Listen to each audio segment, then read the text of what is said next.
Like crystal snows that swirled and blew, Christmas spirit that year seemed to twist in circling eddies. Oh, there was spirit of a sort, but it seemed muffled in wraps of patched woolen scarves and caps that needed replacing. Nowhere was this more evident than in the little farming town of Three Oaks. The village decorations, the holly wreaths and candy canes, were hung haphazard from street lamps along the way. Christmas carols were being sung without conviction by school children as they followed their teacher from shop to shop.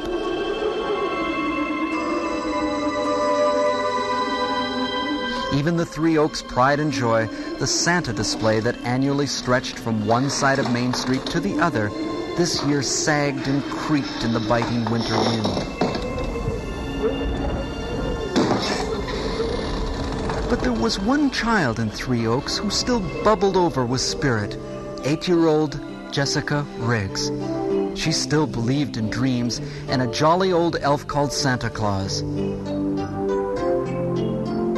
She had every reason not to have spirit nor dreams, for her mother had died nearly 2 years ago, and she lived alone with her father, who didn't seem to have time for any Christmas spirit.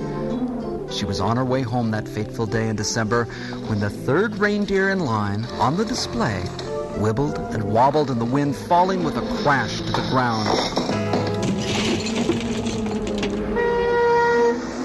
She rushed into the street and looked down at the broken reindeer where it lay. The white diamond patch on its forehead was smudged with a tire track, and one wooden leg was twisted and broken. "Oh, dear," she said.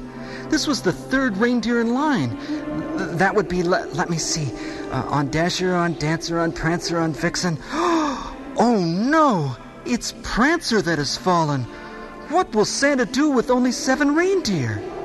Her question went unanswered, and Jessica ran home to ask her father.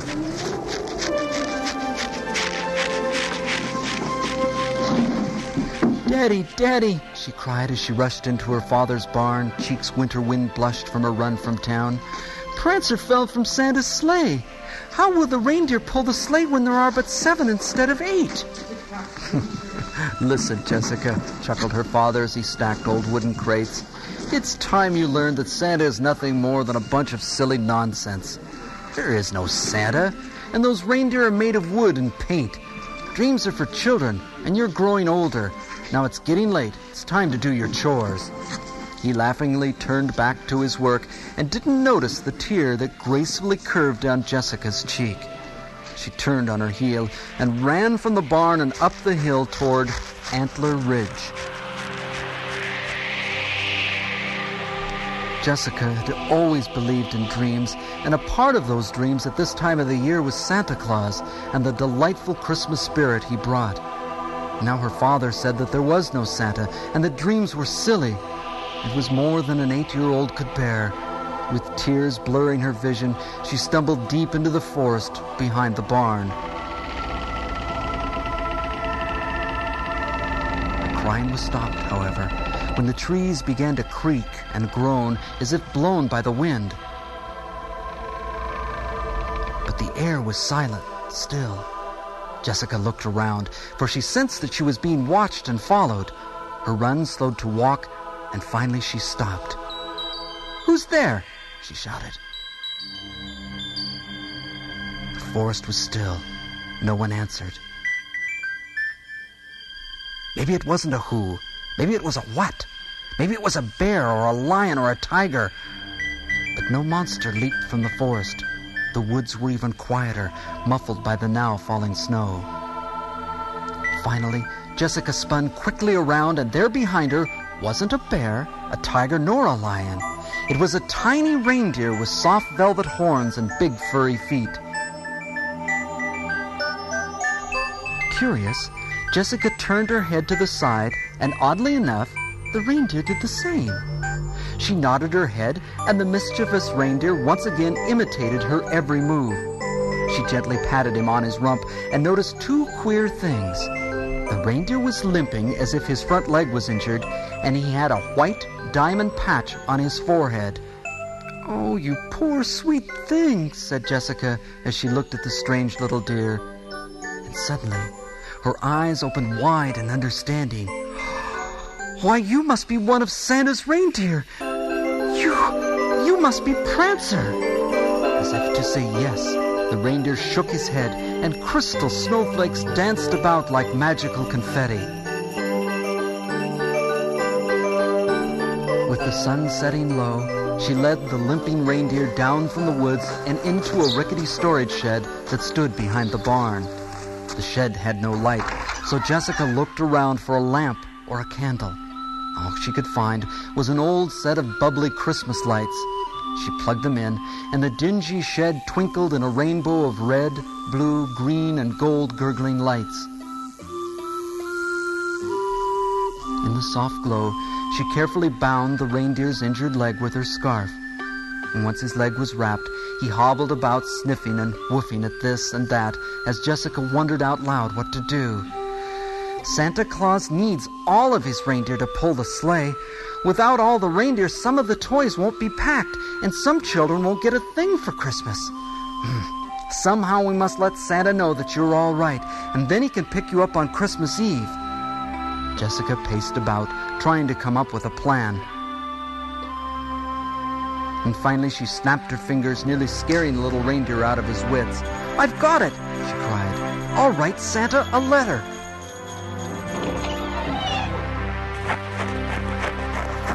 She rushed to the house, and with an apple in hand, she skittered up the stairs to her room. She found paper and pencil and laid them carefully out on the braided rug.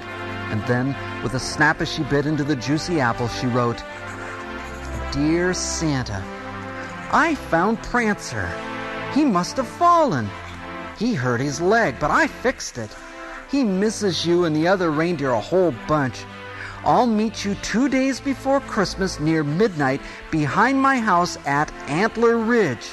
Don't be late. Love, your friend, Jessica." She had just finished the apple and the letter when her father popped his head in the door. Quickly, Jessica stuffed the letter in her back pant pocket. "Jessie," he said, "I'm sorry I yelled at you earlier, but you just have to understand that Santa Claus is only for little tiny kids." Jessica dropped her head as she guiltily felt the note in her pocket. She hated not telling her father the truth, but he just didn't believe.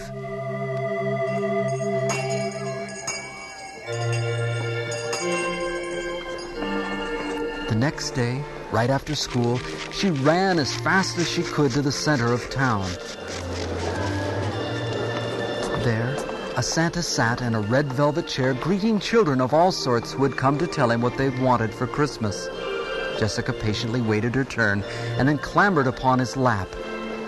"I know you're not the real Santa," she said in a hurried whisper, "and that you are just one of Santa's helpers. But I need your help to get a special letter to Santa." And with that, she reached into her coat and withdrew her carefully written letter. "Tell him that I found Prancer and that he can meet me tomorrow night at Antler Ridge." The Santa sat back and chuckled a bit. "Ho, ho," he laughed. "And just how do you know that this is Santa's reindeer?" "Because," sighed Jessica, "I saw Prancer fall from the display in town, and he has the white diamond shape on his head." Satisfied now that all would be well, she jumped from the Santa's lap and ran home.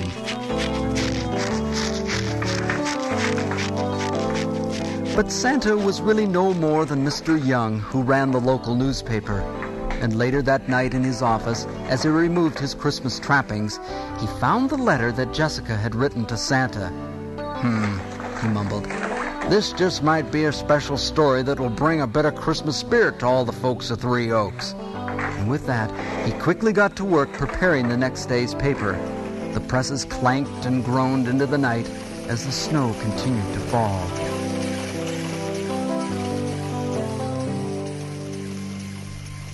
Late the next afternoon, as the sun turned the silvered shadows of day to pinks and darker purples, Jessica sat in her bedroom and gazed longingly at Antler Ridge.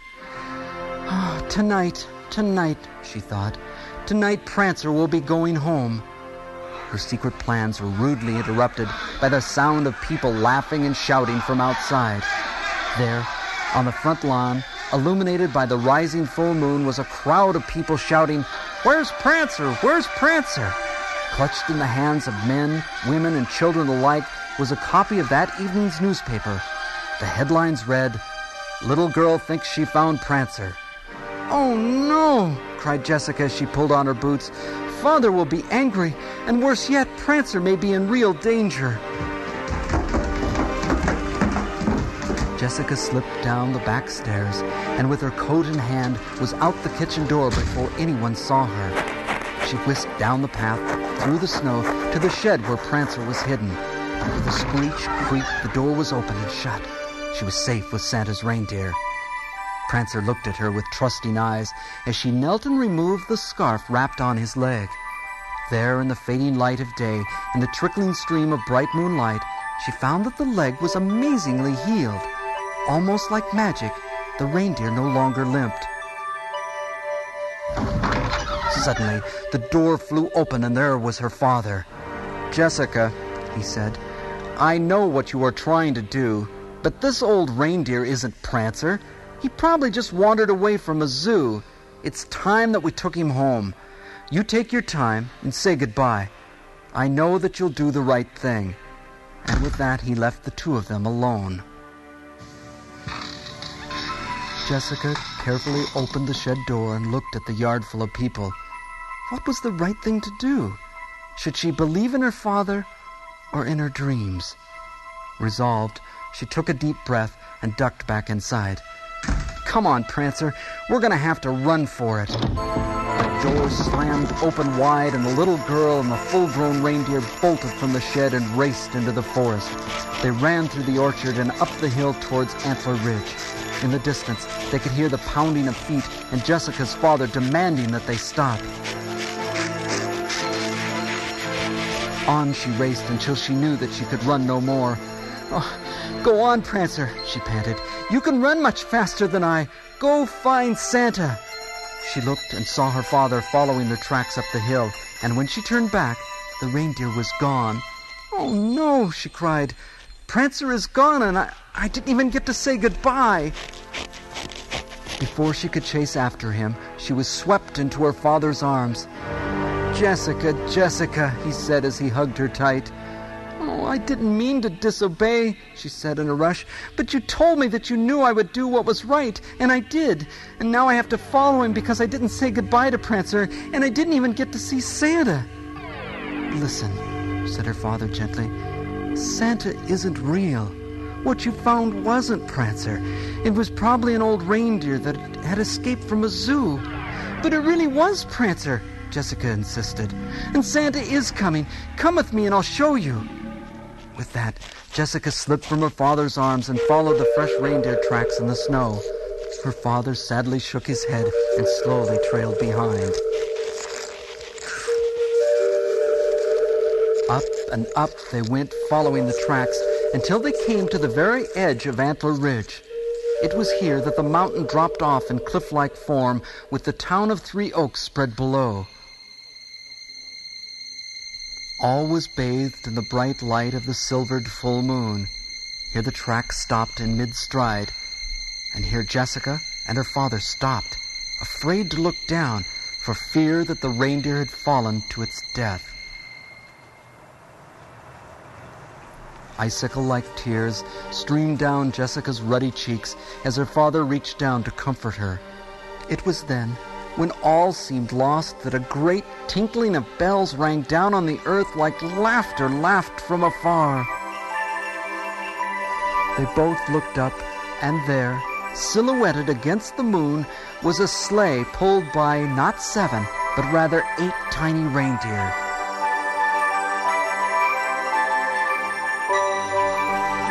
A gift was given that moonlit night, 2 days before Christmas. A gift that would never be forgotten by all that had been there, and many who had not.